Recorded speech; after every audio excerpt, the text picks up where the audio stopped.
Hi everyone, it's Raina. So this video is 7 sketchy things about Aquarius.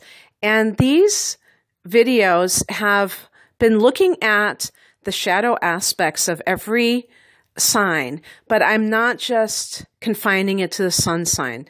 If your moon is in Aquarius, Aquarius rising, maybe even Venus in Aquarius, which I happen to have, and Mars in Aquarius, they could show up in different ways with the same basic traits. And it's been quite amusing. I have gotten only a few irate responses thus far, and I've been going from the first sign of Aries. So I'm almost at the end of this series.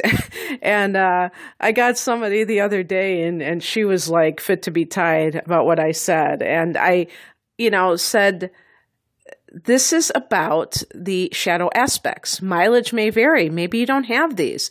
It's certainly nothing to get upset about. I mean, we don't have to get offended about every little thing, and we can have fun with this. And yet, maybe there is something to learn. I hope so.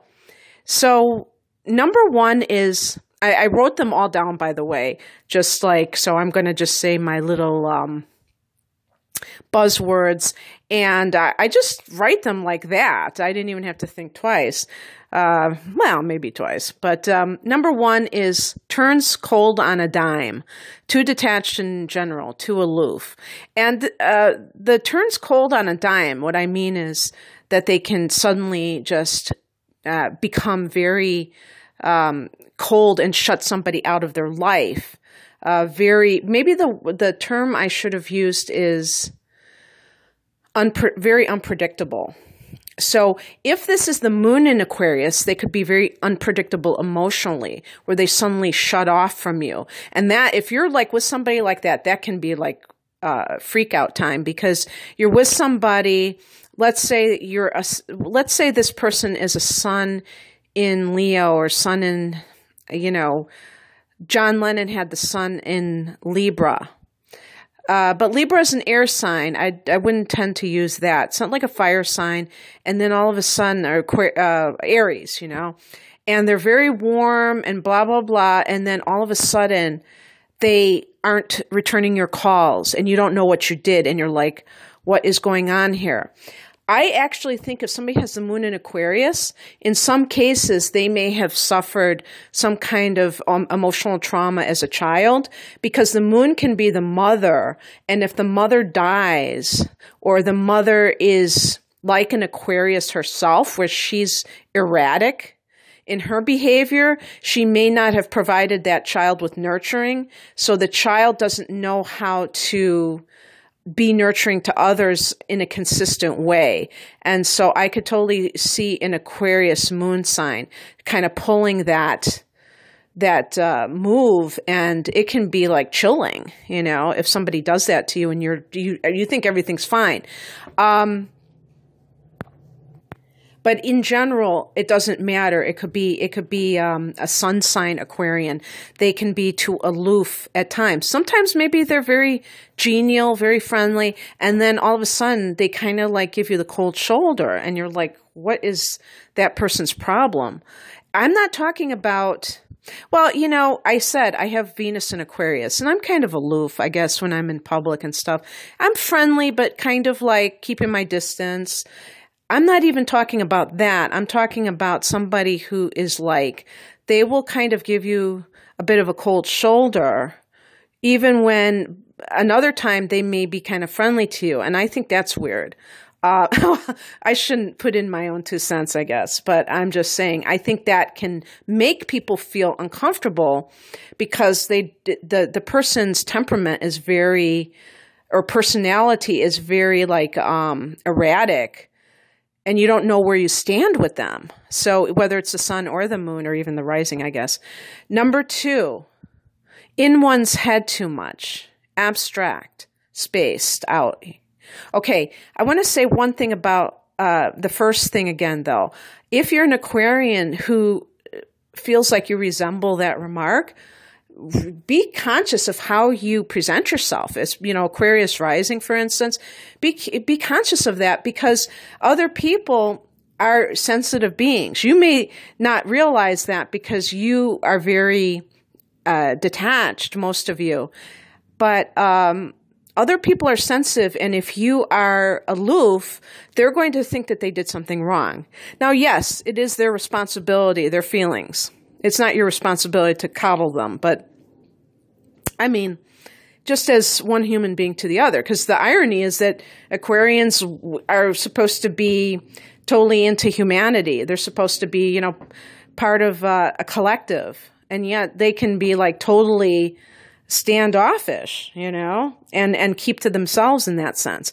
So in terms of number 2, being too much in your head, Aquarians are like the inventors. Thomas Edison was an Aquarian, and also the scientists. So they may always have like these brilliant ideas rattling around in their heads, but that can make them very spaced out about basic things, being, are you wearing the same matching shoes? Are you, just aware of your surroundings? And air signs can seem sometimes like airheads because they're not necessarily connected to the material plane. So there can be a lack of groundedness.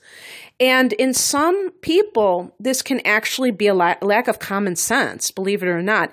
Even though Aquarians will have above average intelligence, IQ, if you ever try to do one of those tests, I was trying to do like a do-it-yourself IQ test, and I was thinking, oh man, I don't know, I'm not going to do so well on this test because it measures left brain kind of crap, which is basically memory retention, which I have great long-term memory, but I suck at short-term memory. And so if you're absent-minded, you're not going to pass that test or you're going to get like lower scores. An Aquarius has the goods, but they don't necessarily have a sense of where they are in the world. They're like up in the ethers somewhere. Okay. Is it ether or ethers? Anyway, up there, not down here. So they can be kind of goofy in that sense. And all air signs can be kind of goofy with their excessive thinking. And so I didn't put this down, but a neurosis or neuroses, plural, can be happening too. And the abstraction can also mean that they are out of touch with their feelings. And I don't even think I included that because I was thinking of the first one, detachment. But then kind of like overanalyzing the feelings, but then not feeling, that's kind of a strange thing that happens.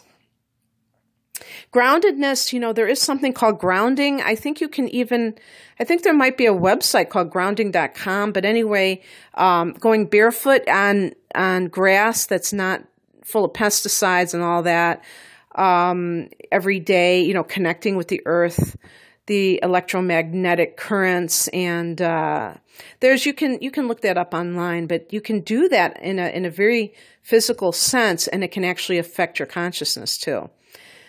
Number 3, being a contrarian. It has to take the opposing view. Rebellious, nonconformist. Well, Aquarians don't like to be put in a box. Now, ironically, because they're fixed signs, Aquarians can have a lot of stubborn views, and Aquarians can be prejudiced too. Now, the typical Aquarian prejudice is going to be against anything that is traditional.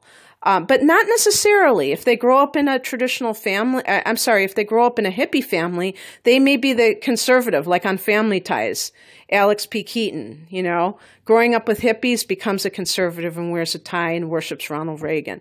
So that's the kind of thing that's being quintessential contrarian, being the exact opposite of whatever is in their environment.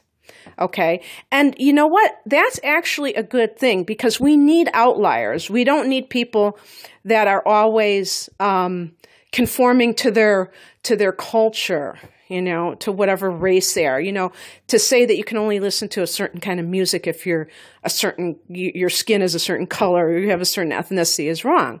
But when I say contrarian, they're taking it to the extreme. They want, and even just kind of in your face, I'm a rebel. And that can get obnoxious, for other people. It's like, okay, you're different. Now what?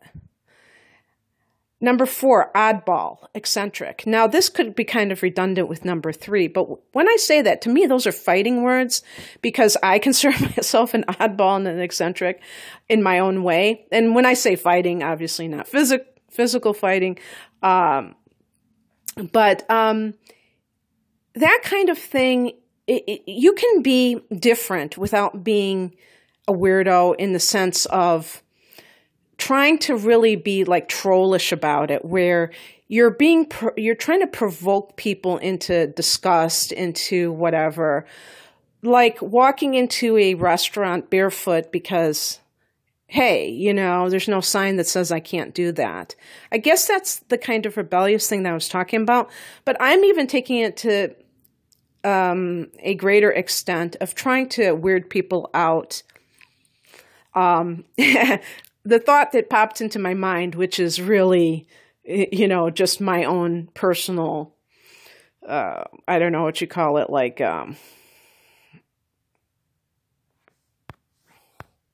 is prejudice too strong a word? Those guys that have those earrings that are like the African earrings that I saw in National Geographic. I don't even know in modern Africa if they even do this, but I would always see them in the 70s where they, those earrings that stretch your ears. And when, okay, I'm going to go there and say when white guys have those earrings like that and they like stretch your lobes, that kind of like irks me a little bit. And I always wonder, okay, is this, they woke up one morning and they said, I want to have these kinds of earlobes. I think they're called spacers. I'm not sure, but then they make your earlobes have holes in them. I mean, like big hanging holes. Yeah. I that kind of thing I don't get, okay? I don't get tattoos either, but that's neither here nor there. I mean, I probably sound pretty old-fashioned, but anyway, something that really provokes a strong response in other people, but not necessarily in a good way. Again, I really think that differences are awesome, but it seems to me that there are certain people that go out of their way to just like really push the envelope. And if there's anyone that's going to do that, that's an Aquarian. Number 5, intellectually arrogant, know-it-all. And then I put in here, the worst are the atheists. And what I mean by that is Aquarius is actually a very intuitive sign. Even though it's not a water sign, it is associated with astrology, with, and it's funny, they associate it especially with astrology. Maybe it's because of space, outer space, and the air signs. I don't know why Aquarius in general is associated with astrology. But there tends to be this like kind of lightning fast, what do you call it? Just telepathic kind of intuitive knowingness. And yet I wouldn't be surprised if there are, if Aquarians overrepresent the faction of atheists, because atheists, Aquarius is also associated with science. And so, especially nowadays, I see all these, I read all these comments where they go, science, like it's some kind of a cult or religion, and we're supposed to worship it. And then ironically, religion is like for people who are naive and gullible and not very, not highly intelligent. And science is a bunch of theories as well. Science is always evolving. And so I find the arrogance that is displayed in that regard, science versus religion or spirituality, to be very off-putting. And So some of these, that's kind of what the Aquarian thing is, or just, knowing, because they are very intelligent, just having an arrogance about their intellect and not a humility about a God-given gift, but also not realizing the limitations of the intellect. And, you will talk to somebody who is a very intellectual person, and they will hit a brick wall because their constructs are all based within the worldly, within the matrix, really. And so they're taking all of their information from a 3D reality and not broadening it, and then, but still feeling like they're superior to other people. So that's a little bit annoying. Number 6 doesn't want to commit. And, this is like that sense of loving independence, wanting freedom. And again, there are differences within all of us, right? I mean, not all of us want to get married, but we might want to live with somebody. Not everyone wants to be in a monogamous relationship. Some people want to be polyamorous. Some people are asexual. They don't even want to have a romantic partner, but they have wonderful friendships.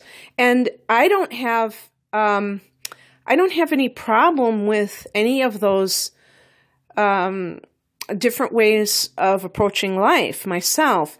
But the thing is with Aquarians is that sometimes they are very interested in a relationship because they are a fixed sign. They can remain with somebody, but they have a problem taking it to that next level. And I guess maybe they overrepresent with polyamorous relationships where they want something that is not conventional. In terms of a romantic relationship or in terms of sexual relationships, whatever it is, maybe they are very much inclined towards that. What I'm talking about is, again, maybe it's kind of redundant with the aloof things of not getting too close. Maybe that's what I mean. Not wanting to commit to somebody on a one-to-one level where you really explore each other in depth, because let's face it, if you are in a open relationship, just statistically, you have less chance to get close to somebody because you're always with other people. So I guess maybe that one is a little bit murky in a certain sense. But I wanted to put it out there because I do think that Aquarians do tend to favor alternative lifestyles. Number 7, cheapskate. I added this because I couldn't think of a number 7, but then I thought, you know what?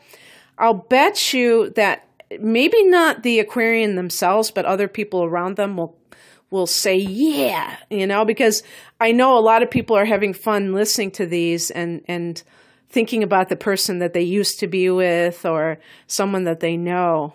And, it doesn't have to be about yourself. So if you can validate or verify this and you have been with an Aquarius person and you know their spending habits, please do so. And if you're an honest Aquarius who can cop to this tendency, because I have a feeling this is right on the money. Okay, you guys. Well, I hope that you enjoyed this. And for personal readings, please click on the link below. Take care. Bye.